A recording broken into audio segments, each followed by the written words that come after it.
piso kung si Rizal. 1972 po yan siya. Mga 1985, mga yung gusto na menu, saka yung piso, kalabaw. Yan po, na yung mga luma. Sino po yung mga yan ha, yung lang dito mga bangan nyo to, yung mga yung tawag nyo mga kwan, coins collector. Yung mga coins collector dyan, ng mga luma, ano, kakaiba. Meron dito yung bagong pera na hindi na lumalabas, ano, 5 piso yan siya, yung bagong pera na hindi na lumalabas. Yan, ano, bago siya, yung hindi na siya lumabas.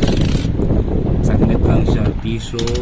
Hindi yan piso, 150. Piso pero nakalagay dito 150. Yung mga coins, ano na, yung anak-anak na kung magkano piso yan. Usap tayo kung gusto nyo itong mga coins ko na old coins. Mga luma yan, no? Hindi pa tayo isinilang nito na. Hindi pa ako lumabas dito sa upunan ng nanay ko. Yung mga pera na to.